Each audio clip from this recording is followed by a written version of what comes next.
Ladies and gentlemen, on behalf of the Dean and Chapter of Westminster, it's a real delight to welcome you here this evening to the Lady Chapel of Westminster Abbey for the annual lecture of the UK Friends of the Anglican Centre in Rome. This is a timely place for such a discussion, and it's an important time for such a discussion. This is a particularly important place for Anglican-Roman Catholic dialogue, because just on my right is the famous joint burial of Queens Mary and Elizabeth Tudor, those sorores in spe resurrectionis, sisters in hope of the resurrection, buried together, those two daughters of King Henry VIII, half-sisters at great enmity in life, and yet buried together jointly on the command of King James VI and I, the great Rex Pacificus, as at least two of his court preachers describes him, the King of Peace, a great proto-ecumenist. So this is a good place for Anglican-Roman Catholic dialogue. It's a good time for Roman Catholic Anglican dialogue, partially because we're on the verge, on the eve, if you like, of the 60th anniversary of the Anglican Centre in Rome, which will be celebrated next year, but also because, of course, in the coming days before the end of the month, His Majesty the King will make his visit to Pope Leo, a visit of great symbolic importance for Anglicans and Catholics. We couldn't have a better lecturer this evening than Canon Jeremy Morris, who is a friend to very many of us here in this chapel, and one of the Church of England's most distinguished ecumenical theologians and church historians. Those of you who know Jeremy well will know him as somebody who takes great care with his speech, somebody who is committed to generous precision in how he describes events, relationships, people, theological realities. He has been a fundamental part of the Church of England's ecumenical life for a long time, not least in dialogue with the Catholic Church. He's a founder member of the Malines Conversations group, but also with the churches of the Porvoo Communion and with Meissen, amongst many other relationships and intellectual friendships. Jeremy is going to speak to us this evening about Anglican-Catholic relations 60 years after Vatican II. What have we achieved? What can we, as it were, bank now? And he's very happy, I say this having not asked him explicitly, he's very happy to answer questions at the end, and we'll hopefully get into some degree of conversation.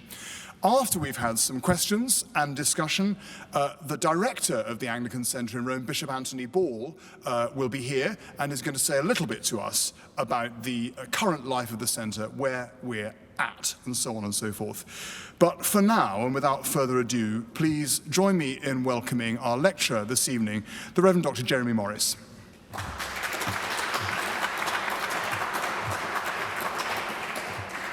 Thank you very much, Jamie. I'm afraid it can only go downhill from now on. I'm really honoured and delighted to have been asked to address you this evening. This is a welcome chance for me to give a kind of valedictory lecture as I just stepped down from my role of National Ecumenical Advisor. And this is a role which has taken me to Rome many times in recent years and obliged me to think a lot about Anglican-Roman Catholic relations. I've got to know the Anglican Centre well in the last 4 years, working closely with Archbishop Jan and now all too briefly with Bishop Anthony. And actually, I do want to talk a little bit about the Centre this evening, as you'll see, especially in relation to its history. Now, I'm essentially a camel of two humps, history and theology. And I want to try to put Anglican-Catholic relations in historical context before I turn finally to think about opportunities and constraints. And I'm going to look in particular at two events or sets of events, one at each end of our period. And these are perhaps not the most predictable. Commonly, the story of Anglican-Catholic relations in the modern era is told by starting with Michael Ramsey's visit to meet Paul VI in March 1966, and the totally unexpected giving of the Pope's episcopal ring to Ramsey. It was that meeting which, as you may know, formally announced the beginning of an official theological dialogue between Anglicans and Roman Catholics. But I don't want to start there. Lots of people have written about that already, though they've rarely pointed out that Ramsey was in fact reluctant to go, and privately not particularly hopeful of the future of Anglican-Catholic relations even after the end of the Second Vatican Council. I have a letter from Ramsey to Mormon, written after he'd got back, in which he says, "I have been very troubled for the expedition to Rome, and I believe it will have done good," which is a little underwhelming for something written after what was, in retrospect, such a momentous meeting. Ramsey, brilliant as he was, like all of us, a creature of his time.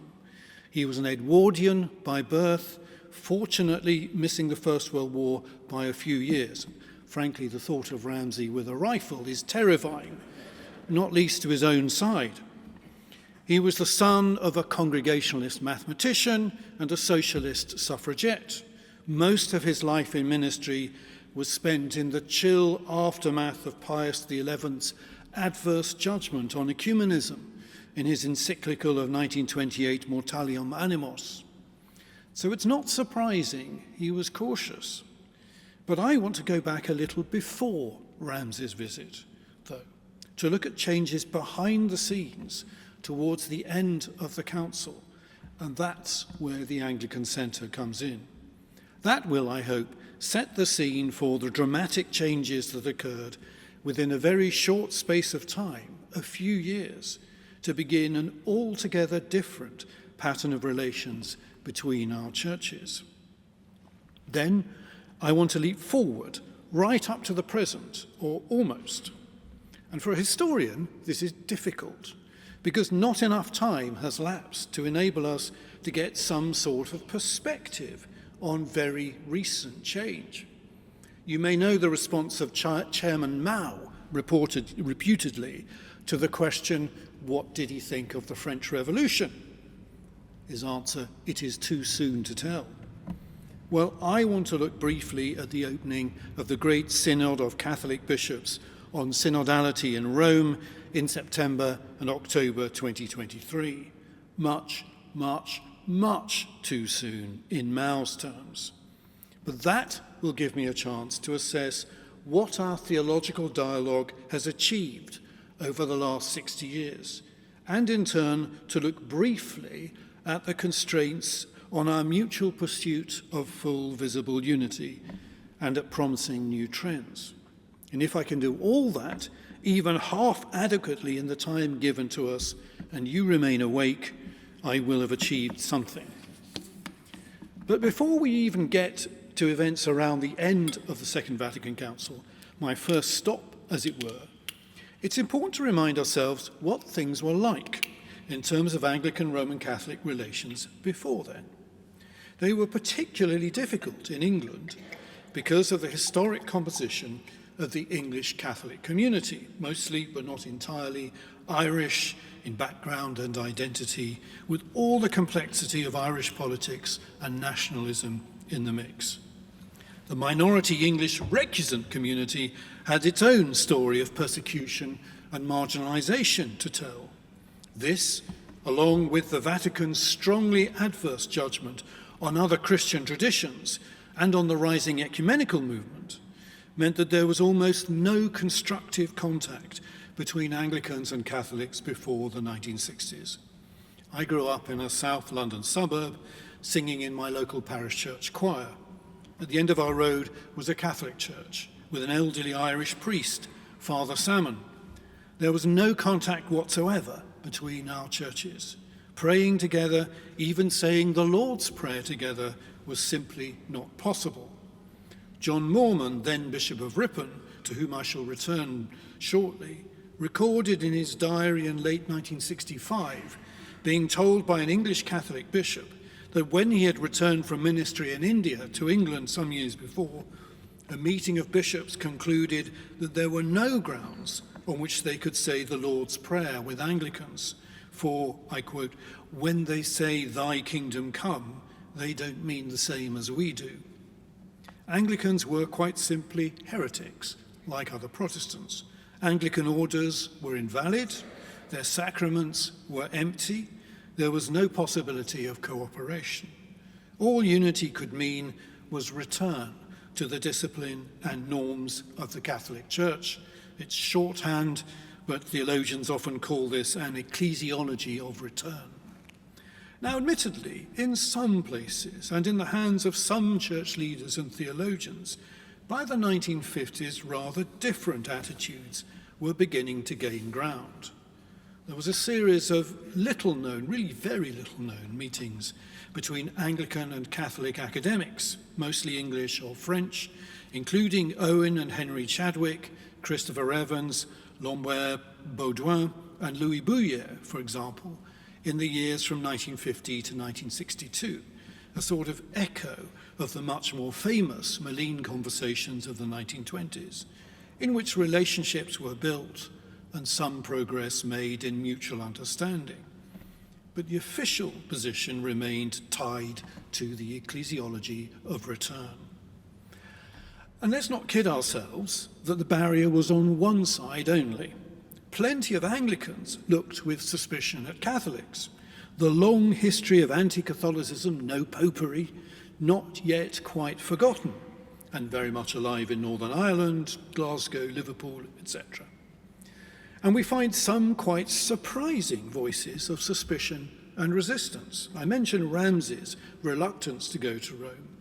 An almost exact contemporary of Ramsay was the great Anglo-Catholic theologian Austin Farrer, the two men friends and contemporaries at Cuddesdon, even pushing their bikes together up the hill from Oxford to start their studies there.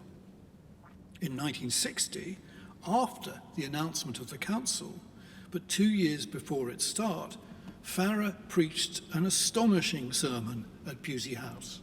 It's called On Being an Anglican.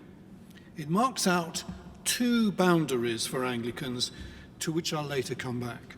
On the one hand, Farrer said, I dare not dissociate myself from the apostolic ministry and the continuous sacramental life of the Church extending unbroken from the first days until now. Perhaps for an Anglo-Catholic, there's nothing surprising there. But listen to this.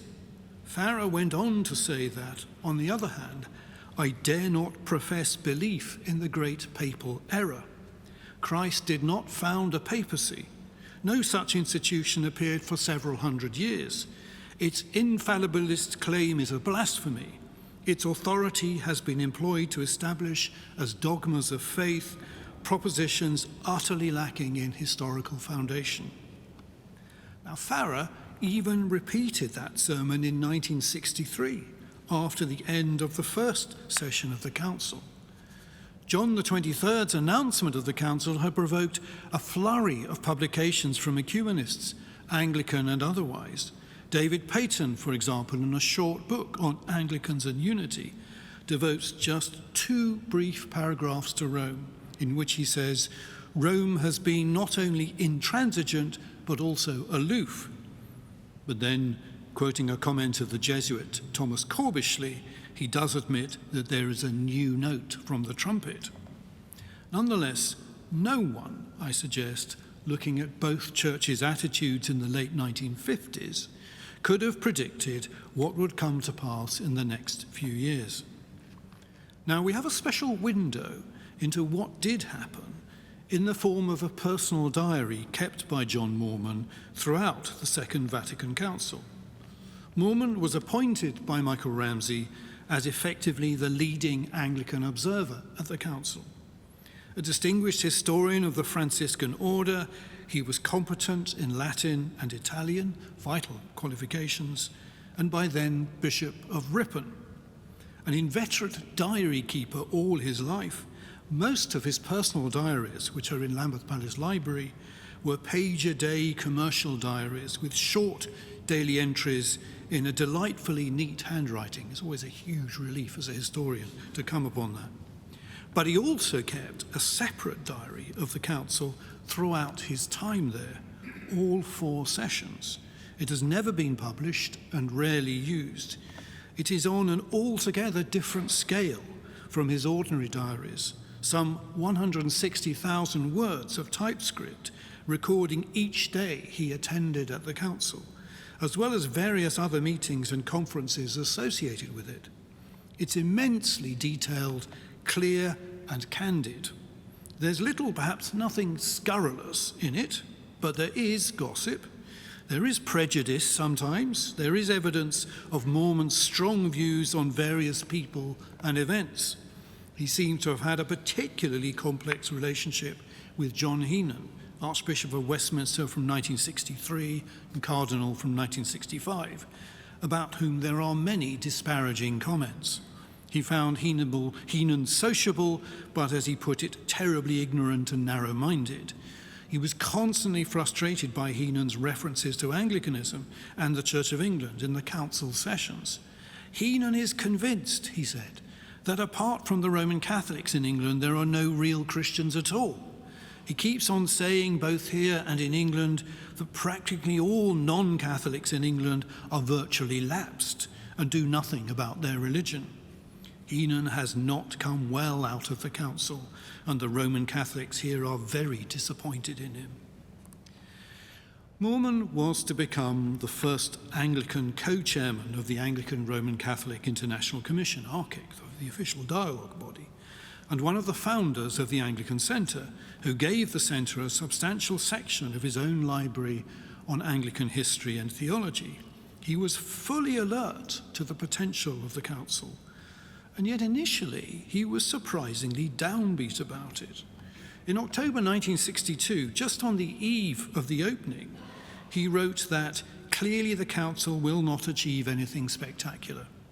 After an audience with Pope John and Cardinal Augustin Bayard, first president of the Secretariat for Promoting Christian Unity, he wrote that Rome has no intention of seeking any kind of unity except that of persuading others to join her on her own terms. So it's particularly striking to see the almost euphoric way in which Mormon, by the end of the council, was trying to absorb and assess its impact for the prospect of reunion with Rome. Before plans were hatched for what eventually became ARCIC, he was engaged in conversation with Cardinal Suenens, leader of the Belgian Church, about the possibility of a theological dialogue between the Church of England and the Belgian Church, another echo of Malines. This is all part of a scheme we have, he noted, for getting into closer touch with the progressive elements in the Roman Catholic Church in Northern Europe. Now, nothing was to come of this idea. It was overtaken by the establishment of ARCIC.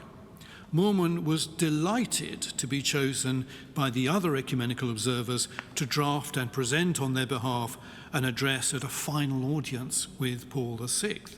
This got him into a spat with Lucas Fisher of the World Council of Churches, who had assumed that he would be able to check and correct what Mormon had written. Having been elected by the observers to speak on their behalf, Mormon noted furiously, "Nothing would have induced me to allow my speech to be messed about by anybody." You can just hear the indignation in this. The idea of a bishop from the Anglican Communion being required to submit his work to some young man from the World Council of Churches office in Geneva seems to me to be preposterous. But in that address, Mormon's tribute to the shift that had taken place in the Catholic Church's attitude towards the ecumenical movement reflected the change he himself had undergone during the council, away from skepticism that anything would really change. The ecumenical movement had taken on a new dimension, he said. At last we can say that the whole Christian world is engaged in the search for that unity for which our blessed Lord prayed. Well, what exactly had changed? The literature on the Second Vatican Council is vast. There's a long-running controversy over whether, to put it crudely, the Catholic Church actually changed its position as well as its tone, i.e. the Council represented radical change and discontinuity, or whether rather it mostly changed not its substance but its tone, i.e. reform but continuity. Looking at ecumenical policy specifically, it seems to me the burden falls mostly on the side of radical change and discontinuity. Here the key document is of course the Council's decree on ecumenism, Unitatis Redintegratio, approved at the third session in 1964. Now, I'll spare you a detailed analysis, which take rather a long time, but perhaps the most important point in the document is the third paragraph, under the heading Catholic Principles of Ecumenism. Here there is what is surely a remarkable change in perspective against the background of the long history of separation, mutual suspicion, and accusations of heresy. The document acknowledges that even those outside the Catholic Church, and I quote, who believe in Christ and have been truly baptized are in communion with the Catholic Church, even though this communion is imperfect. The differences that exist in varying degrees between the separated churches and the Catholic Church, whether in doctrine and sometimes in discipline or concerning the structure of the Church, do indeed create many obstacles, sometimes serious ones, to full ecclesiastical communion. But even in spite of them, it remains true that all who have been justified by faith in baptism are members of Christ's body and have a right to be called Christian, and so are correctly accepted as brothers by the children of the Catholic Church. This is really a world away from the pre-1960s return ecclesiology. Gone is the assumption that the deficiencies of the faith of non-Catholics are such that there is no prospect of cooperation in the pursuit of unity. Gone too is integralism and the idea of the Catholic Church as a fortress against the world outside. And gone is the idea that error has no rights. And in a further section, the document calls on Catholics to exhibit a complete change of heart towards their brothers and sisters in other Christian traditions. For, it says, this change of heart and holiness of life, along with public and private prayer for the unity of Christians, should be regarded as the soul of the whole ecumenical movement and merits the name spiritual ecumenism. The document mandated common prayer and proper theological dialogue and learning about other Christian traditions. Now, it was this dramatic change in the Catholic Church's attitude to the ecumenical movement which set the context for the creation of the Anglican Centre in Rome. Because the new quality of relationship it heralded demanded in turn an ability, a resource for Anglicans, and especially the Archbishop of Canterbury, to have a base in Rome which could be used to enhance communication, mutual appreciation, and learning, both about Anglicanism from Catholics and in turn about the Catholic Church on the part of Anglicans. Mormon, as is well known, had an important role in the establishment of the centre, but it wasn't necessarily the key role. That, I suspect, fell to John Satterthwaite, Secretary of the Church of England's Council for Foreign Relations, and in effect, ecumenical advisor to the Archbishop throughout the 1960s, and therefore, bit of trumpet blowing here, a sort of predecessor of mine. Mormon, early on in his time as observer at the Council, just before the second session, wrote to Satterthwaite asking for financial support so that he and his wife Mary could rent a flat in Rome and return the hospitality he had already received from Catholic colleagues. At the moment, he noted, I feel that we are very much at the receiving end. Everything is done to make us feel at home, but we have very little opportunity of returning hospitality or of initiating conversations which might be extremely profitable. What did Mormon mean by profitable conversations? I think he meant, in effect, lobbying for the Anglican communion. in order to ensure that its theological commitments and identity were fully understood by those engaged in drafting the conciliar documents and by the Council Fathers themselves. Ramsay encouraged him in this. Moorman had a hand in promoting the specific reference to Anglicanism in Unitatis Redintegratio, among those churches in which Catholic traditions and institutions in part continue to exist. The Anglican Communion occupies a special place. Now, Moorman's request for financial aid led Satterthwaite, who was in effect acting as the go-between for Moorman and Ramsay, to engage in a protracted but ultimately successful battle with the church commissioners. Always a battle, you might think. To get more money to support first the Anglican observers themselves at the council, and second the Archbishop's representative in Rome, Bernard Pauli, who had been appointed originally on a temporary basis because of the council.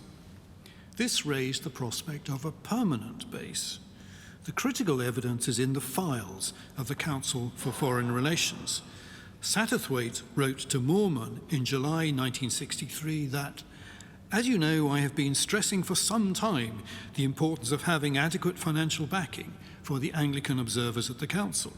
I have also suggested that we should look ahead and make proper provision for a permanent Anglican liaison in Rome. I have already asked the Bishop of Gibraltar if there would be any likelihood of a flat becoming vacant at All Saints, Rome. There are, as you know, 2 other flats beneath Douglas Onstall's, he was the chaplain at the time, and it occurred to me that one of these would be very suitable to provide accommodation for the Anglican liaison and allow us to build up a small library." So, I think, the idea of a permanent physical base, including a library, was probably Satterthwaite's. And he raised this directly with Ramsay in a confidential memorandum in August 1963, saying that some secure and formal arrangement for financing your representative in Rome is now needed. But once mooted, it was, of course, the 2 men on the spot, Pauli himself and Moorman, who were instrumental in developing the idea. Moorman's friendship with the Doria Pamphili family and their commitment to unity between Anglicans and Catholics. Princess Orietta had married the Englishman Commander Frank Ogson, who changed his name by deed poll. So they had a, as it were, personal interest in Anglican-Catholic relations. Their support secured the lease on the current premises in their palazzo. So Satterthwaite's idea of using a flat associated with one of the Anglican churches in Rome was swiftly abandoned, and Moorman in particular also saw off an American attempt to get the centre set up in a house next to St. Paul's, the American church. He noted in his diary, "The Americans do very much want to run everything, and we may have more difficulty with them." Moorman's point was that the centre should not be associated closely with either of the existing Anglican churches in Rome. It should be independent of them, and the advantage of the Doria Pamphili site was that it was roughly equidistant between them. Now, I hope you haven't minded me making this brief digression into the early history of the centre. It seemed appropriate for this lecture. But it does help us to appreciate anew just how momentous the years of the Council were for ecumenism. A permanent base for the Archbishop of Canterbury and the Communion, with a director who would become the personal representative of the Archbishop, was now required by the new shape of the relationship between the two communions of Canterbury and Rome. They were to be partners in ecumenical endeavour, not just theological dialogue, though of course that was a crucial element, but in a much wider range of church activity. And over the years, the relationship was to develop, giving rise to those more famous moments about which we have heard so much. Ramsay and Paul VI in Rome, the prayer and common declaration from Canterbury Cathedral of Robert Runcie and John Paul II, the visit of Pope Benedict to England in 2010, the ecumenical peace pilgrimage of Pope Francis, Justin Welby and the moderator of the Church of Scotland to South Sudan in 2023, to mention perhaps the key ones. Now I want to come to my second historical moment, an almost contemporary one, the great prayer vigil in St. Peter's Square on the 30th of September 2023, on the eve of the first session of the Synod of Bishops on Synodality, or to give it its full title, the 16th Ordinary General Assembly of the Synod of Bishops, a bit of a mouthful. The Synod itself, meeting for a month in October 2023 and again in October last year, was the high point of Pope Francis's synodal way, a movement to refocus the Catholic Church on the participation, representation, and authority of every member of the Church. It represents a move away from the spirit of clericalism and hierarchy towards being fully a servant church, with every member playing his or her part in its life. As I said, following Chairman Mao's dictum, it's probably too early to say what the significance of the Synod ultimately will be. But I think that, whilst not evidently of the same magnitude as Vatican II, it has the potential to be regarded nonetheless as a particularly important stage in the modern ecumenical journey of the Catholic Church. Alongside representative bishops, it had lay delegates, including women, and it had ecumenical or fraternal delegates, not simply observers in the mould of Vatican II, but delegates with the right to speak, though not understandably to vote. A small army of delegates then assembled in Rome at the end of September 2023, supported by staff, as at the Council itself, for a month in the autumn for 2 years running. But the afternoon before the Synod's opening, in sweltering heat, Pope Francis led a prayer vigil with other Christian leaders in what was probably the most remarkable ecumenical service of its kind in Rome since the end of Vatican II. I was present as one of the party accompanying Archbishop Justin to Rome for the vigil before we journeyed on to the Caucasus. We had already had a private meeting with the Pope in the morning and attended a consistory in St. Peter's Square at which the Pope admitted 23 new cardinals. For the mid-afternoon vigil itself, which was organised by the Tese brothers, some 12 church leaders lined up alongside the Pope in front of a congregation again of thousands. He was flanked by the Ecumenical Patriarch and by Archbishop Justin, but others included Anna Burkhardt, the General Secretary of the Lutheran World Federation, Theophilus III, the Greek Patriarch of Jerusalem, and then others from the Reformed, Oriental and Eastern Orthodox, Methodist, Baptist, and Pentecostal churches. They prayed together, Pope Francis speaking of the silence of prayer and of how it enables us to accept the gift of unity as Christ wills it, by the means he chooses. That's a quotation from Paul Couturier. Not as the fruit of our own efforts and according to purely human criteria. And then they blessed the assembled thousands together. There could be, I think, no stronger symbol of the profound way in which Francis evidently felt that the Catholic Church was engaged in a partnership, in a journey together, a joint pilgrimage of hope and reconciliation with other Christian communities.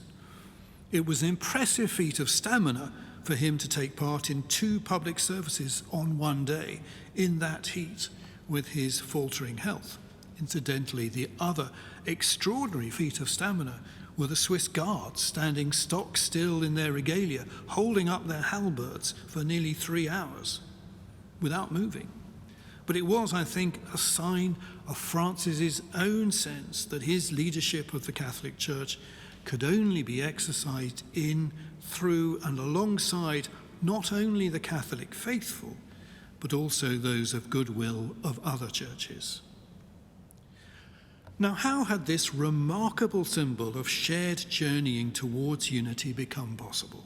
What in particular for Anglicans and Roman Catholics had been, in a sense, achieved, deepened, and strengthened since the end of Vatican II? I think we have to see this in terms of 3 main areas: theology, institutions, relationships. First, then, theology, the dialogue which has gone on between Anglicans and Roman Catholics since 1966. Given the probably overheated expectations of people back in the 60s and 70s that unity could be achieved within a generation or two, it is easy to be a bit sceptical about progress. But in fact, an enormous amount has been achieved. Cardinal Casper, former president of the Vatican's Pontifical Council for Promoting Christian Unity, wrote a useful little book called Harvesting the Fruits, summing up the achievements of the main dialogues between Catholics and Protestants some years ago. On the major creedal matters of Trinitarian belief and Christology, and on the question of salvation, he could note substantial agreement between Anglicans and Catholics, to the point that disagreements, if any at all remain, are minor. Bear in mind, too, that we can include within this the joint declaration on the doctrine of justification, concluded by the Catholic Church and the Lutheran World Federation in 1999, which has laid to rest the major doctrinal fault line of the Reformation and produced agreement in substance. Anglicans, with the Reformed and the Methodists, have associated themselves with that statement. So on all the core essentials of faith, Catholics and Anglicans are in fundamental agreement. This does not mean that we always use the same language, that we don't have internal disagreements of our own, and so on. And there are continuing disagreements in what we say and believe about the Church and about sacraments. And we Anglicans have to reckon on the added complications represented by our own internal diversity and disagreement on these things, though of course you can also find that to some extent in the Catholic Church, if a little bit more muted. But even so, Casper acknowledges there has been enormous progress in recognizing that fundamentally our beliefs are similar. And Archic 3, in its 2018 document, Walking Together in the Way, notes the high degree of communion our churches enjoy, a real but imperfect communion. Catholics, admittedly, still do not recognize Anglican orders, but the work of Archic has shown that the arguments that were marshalled in 1896 to declare our orders invalid do not hold any longer. And the work of the informal body, the Marian Conversations Group, of which I'm a member, Jamie was a founder, has reinforced this. Obviously, for Catholics, the ordination of women and the position taken by some churches of the Anglican Communion over same-sex relationships have complicated matters and made the practical recognition of Anglican orders more difficult, just as the basic theological differences were being resolved. Beyond the subjects of the Church and the sacraments, we encounter some continuing differences over ethics, currently the subject of further work by Archic. But even here, much is held in common. Now, theological and dialogue and agreement are all very well, but they're only a part of what is involved in the search for unity between Anglicans and Catholics. It's obvious that we continue to disagree about authority in the Church, especially over the question of universal or papal primacy. More on that in a moment. But in many other ways, Anglicans and Catholics have moved closer together through the various ecumenical institutions and forms of association in which they're involved. Just to take this country, Church of England bishops hold a joint residential meeting with the English Catholic bishops every other year. And when they meet, I had to organise one of these meetings, it's immediately clear that there's real warmth and a profound sense of common interest and commitment shared between them. Both the Cardinal Archbishop of Westminster and the Archbishop of Canterbury are ex officio presidents of churches together in England. But there are 4 other presidents: Orthodox, Protestant, Pentecostal, and other. The so-called fourth presidency include Salvation Army, Quakers, etc. And they all meet regularly and work together closely on specific issues. And at the local level, in many places, Anglicans work with Catholics and with other Christians to a degree that was once inconceivable. But none of this is possible without warm human relationships. I've seen how good those can be between Anglican and Catholic church leaders in a number of contexts, including the very evident mutual warmth and friendship between Justin Welby and Pope Francis. The repeated contact of ecumenical dialogue and ecumenical meetings likewise encourages that too. And there are bodies like the Association of Interchurch Families, which have created strong personal networks. But there is a significant challenge for us to encourage and uphold these kinds of ecumenical friendship consistently at the local level. They exist, of course, in numerous places, but not consistently, not equally strongly. In all these ways, theological, institutional, personal, I think it's possible to say that our two churches are not only on an ecumenical journey together, but even with bumps in the road, they are on a convergent journey, moving closer together as time goes by. That's what Archic 3 noted when it used the language of pilgrimage and organic growth. But significant issues remain to be grasped, nonetheless. One is the problem that the ecumenical partners of Anglican churches, I used to hear this time and again, find when they encounter the extraordinarily wide internal diversity of our churches. That makes them pause. They do not know how to take us sometimes. Are we Catholic? Are we Protestant? Are we liberal? Are we evangelical, pietist, ritualist, Eucharistic, or even Pentecostal? Perhaps we're all of these things. Perhaps ultimately they're all compatible. But that old saw, 2 Anglicans, 3 opinions, is a common reaction amongst our partners, and it makes us sometimes seem slippery to deal with. I always come back to that double boundary that Austin Farrer set out when I'm really pressed by someone on what I would say the Anglican position is. It's not, of course, complete, comprehensive, exhaustive, but it is nonetheless a guide to the space we Anglicans occupy on the continuum of Christian belonging. We hold to the historic threefold order of the Church, going back to the earliest centuries. So we have deacons, priests, and bishops, like the Catholic Church, like the Orthodox, like the Old Catholics, like some of the Lutherans. That's one boundary. And for the moment, the other is that we do not accept the universal primacy of the Bishop of Rome. That is why, fundamentally, we are not Roman Catholic. But actually, despite the sharpness of his sermon, even Farrer was not altogether hostile to the idea of some sort of spiritual leadership or primacy of honour being accorded to the Bishop of Rome.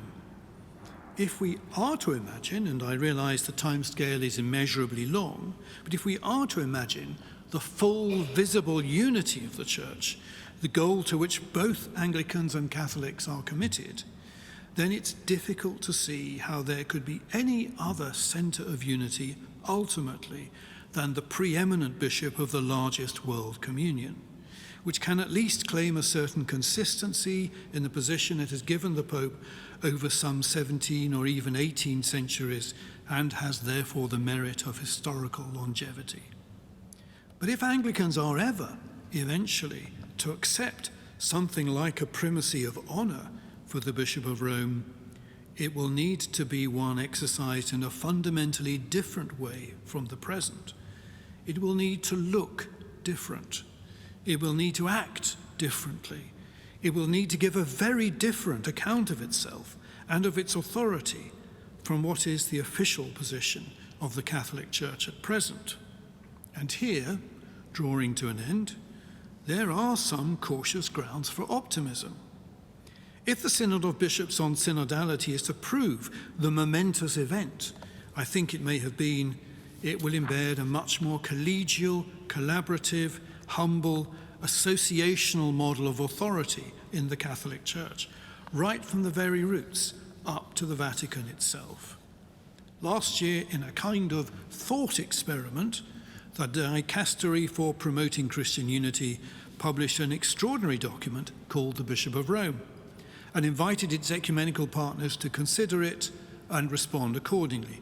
In summary, it's a long document, so you can only have this in summary. The document seeks to test the idea that papal primacy can only really work if it is fully embedded in the consent of the whole Church at every level. And that consent can only really be known if the whole people of God, lay as well as clerical, are actively involved in decision-making in the Church. Moreover, and this is a thought which I think goes beyond what Vatican II stated, it's arguably an implication of Catholic ecumenical theology that even those who are not formally members of the Catholic Church, if they are baptized, belong to Christ and the Church, and therefore ought to have a say in how the Church acts today. They ought to be partners in an active sense. This is a pretty radical thought, though it goes back in part to John Paul II's great encyclical Ut Unum Sint, and time will tell whether it actually gains traction in the Catholic Church. A group of us from the Malene Conversations group drafted a response which became the official Church of England response. We said we liked the direction of travel, but there was much more work to do yet. Now, it would be unwise of me to do anything other than leave this survey of Anglican-Catholic relations over the last 60 years hanging in the air at this point. It's clear that the full visible unity of the Church is not just around the corner. I believe it's not just an attractive idea, but an absolute requirement of Christians. Christ prayed for and willed unity for his followers so that the world might believe. Our divisions damage our witness time and again, but our long history of division, of separate development, of deeply felt disagreement has made the work of drawing back together immensely complicated. But I think much has been achieved by Catholics and Anglicans, and there are grounds for hope. Thank you very much.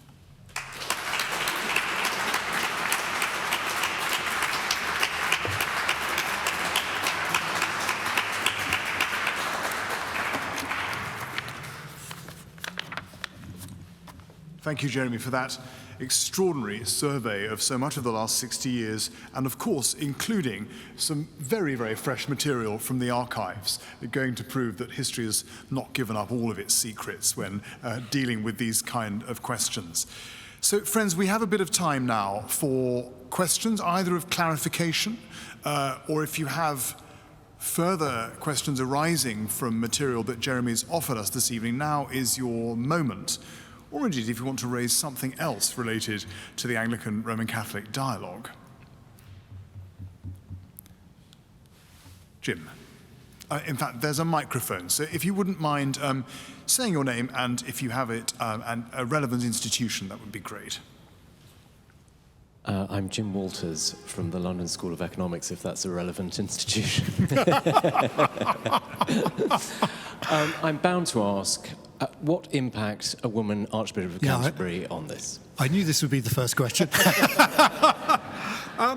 I think an honest answer is actually probably very little. I think, obviously there have been women Anglican primates elsewhere in the Communion. I think from the point of view of the kind of ongoing partnership relationship we had with the Catholic Church, I think it's unlikely that very much will change. If I can imagine, current Bishop of London standing next to Pope Francis in St. Peter's Square in October 2023, I think that would happen. Anna Burkhardt was just one person away from. She was just the other side of Justin. So I don't think in practice it will actually have very much significance. I could be wrong in that, but the way I read the mood in the Vatican, from what I know of some of the people I know and so on, it seems to me unlikely to have a really significant impact. What I think, or adverse impact, what I think is really important, is that the kind of momentum that's been established in the kind of relationship that built up between various successive archbishops and popes over the last 50 years is maintained. And so I would hope that Archbishop Sarah will go to Rome soon, that she will establish a rapport with Pope Leo, that actually that kind of set of connections will continue. Now, of course, you might say, doesn't this raise the whole question then about women's ordination, recognition of Anglican order? Yes, of course. But that issue is there already in, once the Church of England started ordaining women as priests, that issue was raised. And I don't think this is fundamentally shifted by electing a woman Archbishop of Canterbury.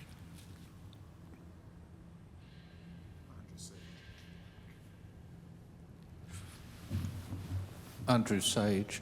Way back in the early 80s, when I was at Theological College, we had one Bishop, Cormac Murphy O'Connor, visiting us regularly. And one of the things he always said was, we don't want to do anything that'll fragment the Anglican Church. I just wonder whether the response of the church in Uganda, for example, is actually by the back door going to cause some issues in a way that perhaps the new Archbishop herself won't. Yes, I deliberately didn't mention relations within the Anglican Communion because I think clearly the election of a woman Archbishop of Canterbury poses problems for some churches in the Communion, and not just the gender, but also the position she's taken on the living in love and faith process and so on. And then there is a kind of knock-on, which I kind of mentioned in my lecture, that actually, if the Communion is internally divided and internally fragmenting, that makes ecumenical relationships more difficult. That is certainly true. But I think that process is happening already. And I don't think the election of a woman Archbishop of Canterbury as such materially affects the Anglican relationship with the Catholic Church.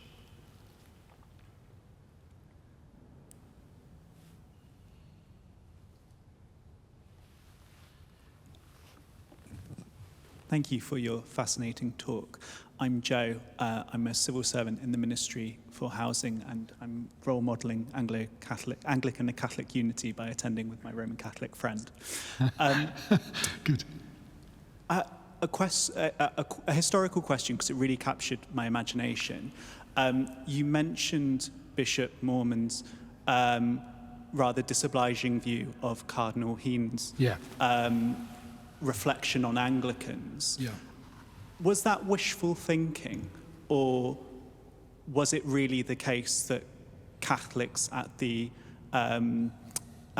council had a different view on the status of Anglicans to that cardinal? Thank you. That's a very good question.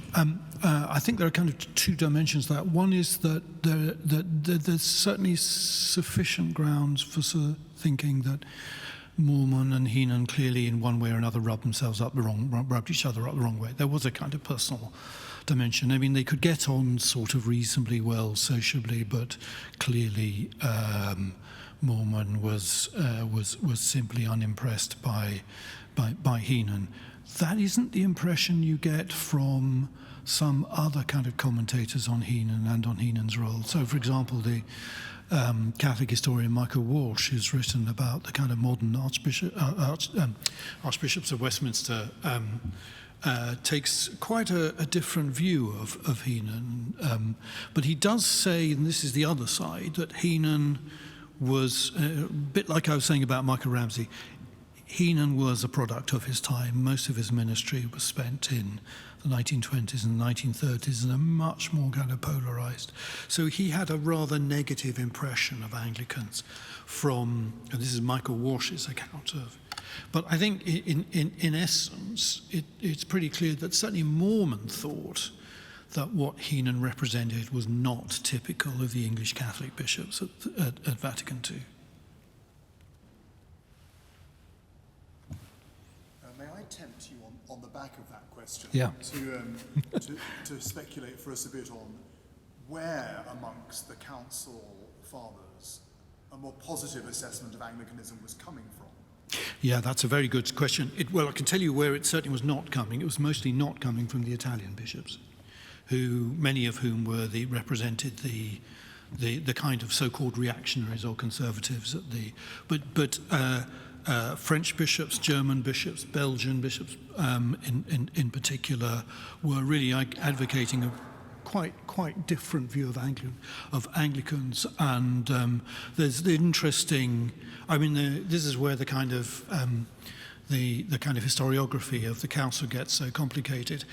Not only do we have Mormon's diary, which I say has never been published, not yet anyway, I'm working on that, but we have other diaries from other observers, and we also have blow-by-blow accounts by Catholic journalists that were published at the time. And so it's possible to kind of tally the various speeches for and against particular positions in the meetings of the council with the reactions of people like Mormon. And it's pretty clear that he notes disapprovingly the very, very critical comments, particularly of many of the Italian bishops about Protestants and the way they hoovered up Anglicans in Protestants. This was a perspective that was particularly true of Mormon and of the kind of course, of Anglo-Catholicism that he represented. Mormon really did not like to think of Anglicans as Protestants. There were Protestants, there were Anglicans, and there were Catholics. So he was always very, very wary of being lumped together with the Lutherans and the Reformed. That's why he was very, very adamant that there needed to be some kind of acknowledgement of this in Unitatis Redintegratio, though I don't think he had the decisive say in it. I think that really came from people like Abbot Butler of Downside. But that's really where, and also from the American bishops, that's really where it was coming from, yeah.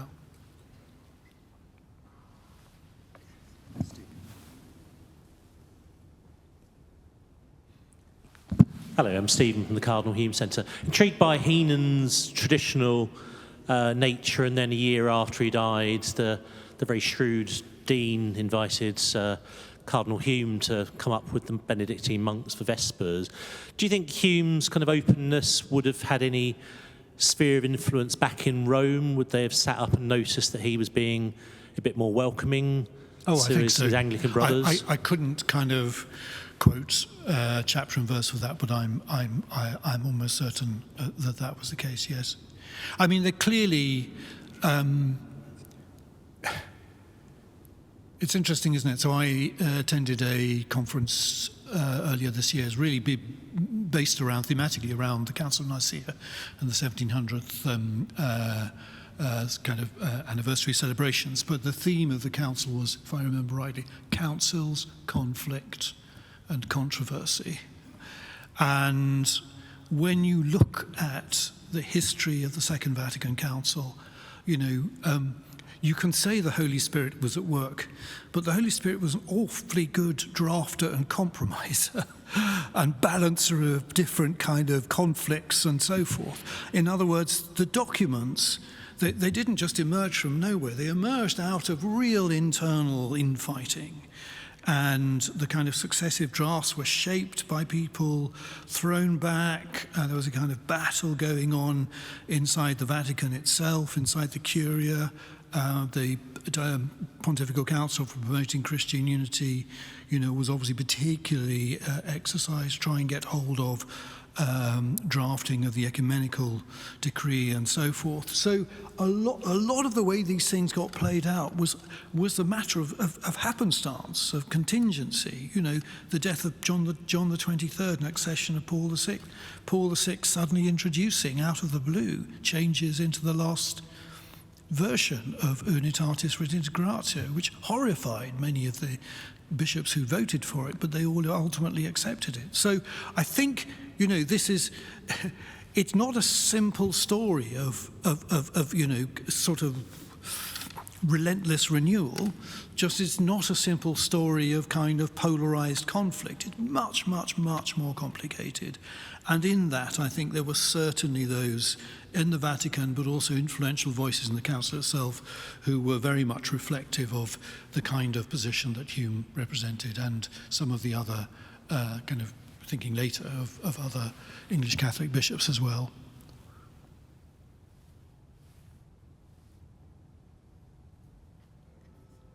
Oh, yeah.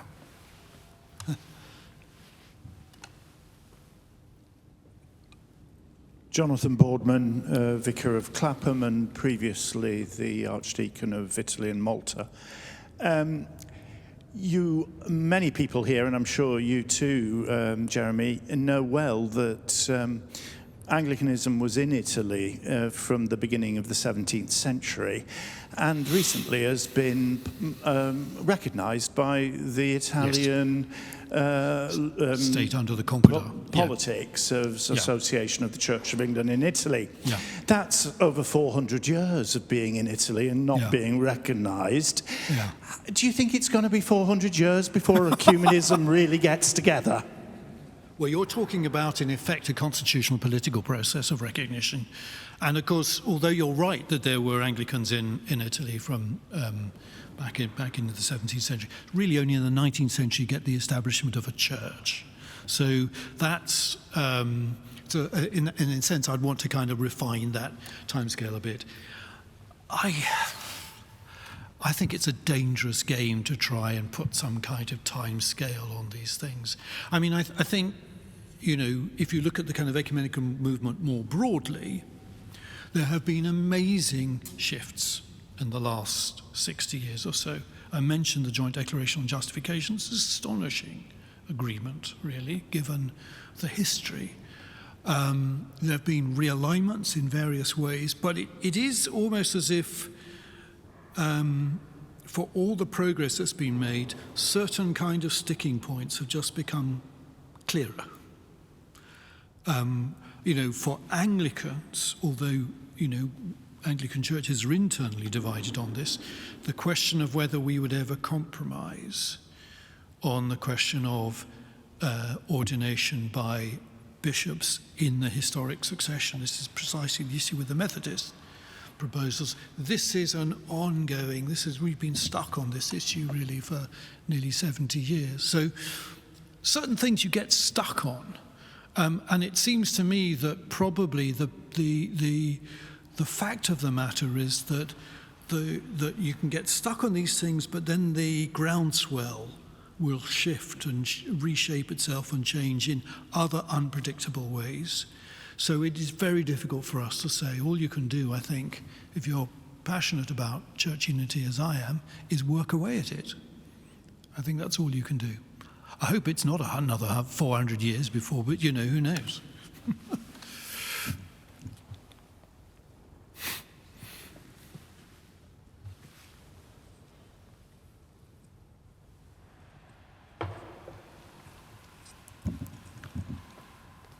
Jeremy, I'm Priscilla Chadwick. It's a familiar name, as you know. Yes. As you mentioned it earlier. Yeah. I was involved in the Anglican-Roman Catholic Committee in England, Yes. which was, its aim was to interpret archaic documents down to parish level to make them more, in a sense, accessible. But one of the tripwires on theology, it wasn't that difficult, with great respect. One of the tripwires was education, because it's about identity. And Liverpool is a very interesting example of that, where we met the Archbishop, and we had David Shepherd, and we had a really powerful ecumenical meeting there. But as soon as schools came up, it froze, because it was about identity and who you are in a complex community. Now, the good thing is, the extreme example of that, of course, is Northern Ireland. And what's been so amazing is, despite that holding on to identity as a Catholic or as a Protestant, obviously in the verbiage of Northern Ireland, there are now over 80 integrated schools primary and secondary. So your comment just now about patience, determination, and perseverance, absolutely critical to saying we can work through the theology and deliver great ecumenism. And thank you very much, Priscilla. I think that's really interesting, and actually education is an excellent example. And the committee still exists. It's slightly renamed. It's now EWAC, English-Welsh Anglican-Roman Catholic Committee, because, of course, it's the English and Welsh Conference of Catholic Bishops. And so we now have Anglicans from the Welsh, from the Church in Wales on the committee as well. And actually, education is one of the things they're going to look at in the sort of next quinquennium. But I think this is something that has really radically changed on the ground. So far as I can tell, in the last 20 years, I live in Cambridge. In Cambridge, we have an Anglican Roman Catholic secondary school, St Bede's. I mean, there are others through the country. There aren't, that I'm aware of anyway, substantial difficulties about governance or about, I think, the concerns about identity that might have been there 30, 40 years ago, I think, are in a different context now. And I think there's much more realization in a sense of commonality and the common challenges, common, as it were, missional challenges our churches face. So I do think that's a really interesting example. Yeah. Thank you. We've perhaps got time for one more question.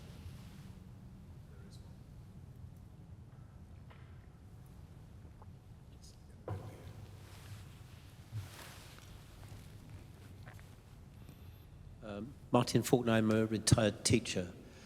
Do you think that the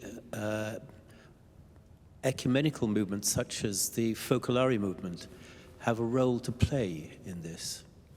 Yes, yes, absolutely. I probably don't need to say more than that. Yes, I mean, clearly they do. And my predecessor in the job I've just retired from was a member of the kind of Focolare movement in England. And we have used the Focolare Centre in Welwyn Garden City several times for meetings, which were actually really good place to meet.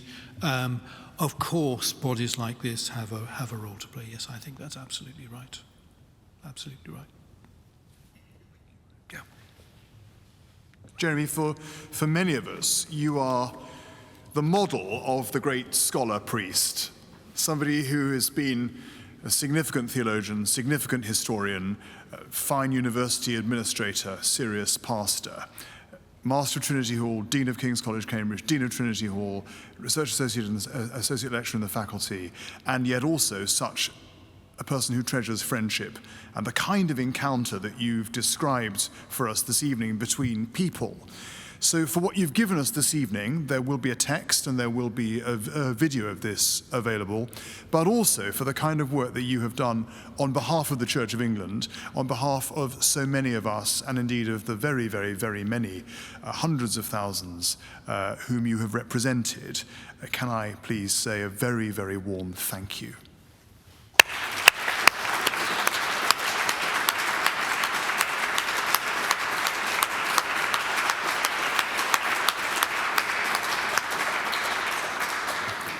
I'm now really thrilled to invite my dear friend and former colleague here at Westminster Abbey, Bishop Anthony Ball, who is the director of the Anglican Centre in Rome, to come and tell us a little bit about the Centre's current activities and his plans for the year to come. It's so rare to see him in a purple shirt. This is a sort of treat. Come on. Hardly a treat. Thank you, Jamie, and thank you, Jeremy, for such erudition worn so lightly, and for all that you have done, and for all of us who have been able to have condensed the fruit of so many years of ecumenical endeavour, shared in such a wonderful way. There's no danger of anyone calling me a scholar priest, but I did perhaps you offered theology, institutions, and relationships as a trinity of lenses through which to look at the Anglican-Roman Catholic journey. I want to share very, very briefly with you perhaps another trinity of a way to look at the life of the Anglican Centre as I assume the role of director and Archbishop of Canterbury's representative to the Holy See. And that would be you, the staff of the Anglican Centre, and me. Perhaps starting in reverse with me, I just last night was at a dinner, a Sukkot dinner for the Jewish festival of Sukkot, an interfaith gathering with different Christian leaders, but also Muslim and Jewish ones, and have come this evening from a day engaged as a consultant to the Anglican Oriental Orthodox dialogue. And in both of those, I've been able to bring something of the experience of the Anglican Roman Catholic engagement, the experience of Rome, into those areas. So part of the life of the centre inevitably focuses on the director, him or herself. And I want to take this opportunity to acknowledge the wonderful work done by Archbishop Jan Ernest, my immediate predecessor, who will be staying with me in the apartment at the Anglican Centre next week, in fact. So the building up of relationships in Rome, but also more widely, I think, is part of the life of the centre, which I shall and do take immensely seriously. But one person is not enough to deliver the fruits that of which we've been hearing this evening. And I'm delighted to state that the staff of the Anglican Centre is cautiously but steadily expanding. And we have appointed at the beginning of this month the Reverend Jules Cave, who is the area dean for Italy for the Church of England, but is also now the chaplain of the Anglican Centre, the first female member of staff, ordained member of staff for the centre. But we have a scholar in residence in Reverend Jonathan Denson. We have the two staff working as employees, both Nikki, who some of you will know, as an administrator, Louise here in England working with the Friends and gathering grants, and also Harim recently added on to our staff. Their work is really part of how I see the centre developing in the coming period. You may already have seen that we've now begun a practice of having a seminar every month, and my expectation is that we shall be publishing a programme for next year, which is the 60th anniversary year. We've just entered the 60th anniversary year of the founding of the Anglican Centre, but we'll have an increase in the courses, so at least one residential course each semester. But that will expand as we build up our relationships with other institutions in the Anglican Communion and increase the academic content, also the relationships with academic institutions in Rome. So that will expand and I think become a really important or at least I hope it will, if not important, a fruitful place of encounter for Anglicans. You've already identified in the questions that we're in a phase within the communion. You described it as fragmentation, Jeremy, which I think is absolutely accurate, but some of the opportunities that are available for us to explore in depth what it means to be Anglican need to be taken in dialogue and discussion with ecumenical partners, not just Roman Catholics, but in Rome very principally. So we will have the opportunity for Anglicans to encounter each other and to explore, to uncover across the Anglican communion what it is that we want to share to the ecumenoi as Anglicans. And that is the staff, if you like, of the centre. And very finally, you, within my or the second week, actually, the first week I was in Brussels for the Malines conversation. The second week I was in Hong Kong for the establishment of the Hong Kong Friends, their inaugural concert. And was really struck by the vibrancy of Asian Christianity and Asian Anglicanism, about which we don't hear very much. But the friends in Hong Kong, the friends in the UK, the friends in the United States, in Canada, in Australia, I'm hoping in Japan ere long, and other places, I see your role not only in supporting the centre in Rome, financially and with other resources, but also actually undertaking the mission of the Anglican Centre, which you just touched on, and Priscilla, you mentioned that the work of Anglican-Roman Catholic encounter on the ground, in the parishes, and for us to be able to take some of the fruits of what is happening in dialogue, some of the fruits of what is happening by the encounters of bishops working together, and the ways in which we're collaborating round the world in issues, and having you living out the mission of the centre in your context here in England, but also joined with friends around the globe, so that the Anglican Centre in Rome is not just that wonderful place. Even this week, tomorrow, they are bashing through the wall of my apartment and my office into the next door apartments. And I hope the next time you come to the centre, we might have even secured some more physical space to support this wonderful ministry that is you, our staff, and if I can offer something myself as well. But there is a huge amount to be grateful for and a great deal happening. So thank you very much for the support you offer.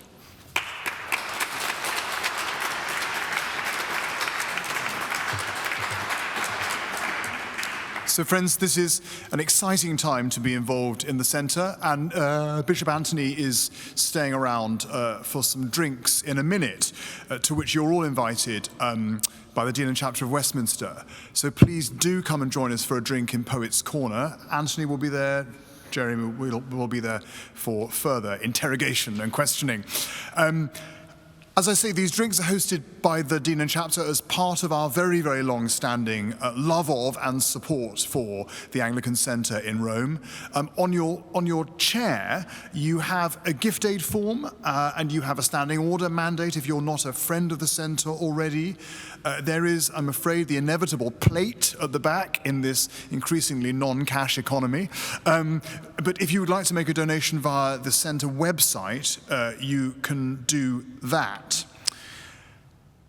We've heard many names this evening, exciting, interesting names for ecumenists and historians of ecumenism. Names including Mormon, Henry Chadwick, Satterthwaite, Bernard Pawley. Some of you will remember, as I do, Margaret Pawley, Bernard's widow, who was such a key figure in the life of the centre. I should pay tribute here tonight to another name, Virginia Johnston, who was Canon Pawley's secretary at the Second Vatican Council. Virginia made a benefaction to the centre just a couple of years ago, which was transformative through a legacy of a property. So I would encourage you to think about legacy giving, as well as weekly or monthly or annual giving, because legacies, when they come, are truly transformative for relatively small charities. So if you're thinking about your will, or indeed if you're willing to think again about your will, please do remember the work of the Anglican Centre, not because we're going to need these funds to keep going on an eternal pilgrimage of trying to get to an imaginary goal of Christian unity, but because this work is part of answering the Lord's Prayer for the unity of his body. It is as simple as that. This work is part of the medicine for the church's life, and thank God the Holy Spirit is giving that to us. Thank you very much indeed for being with us this evening. It's great to have you here. Now please do come and join us for a drink in Poets' Corner. Thank you for coming.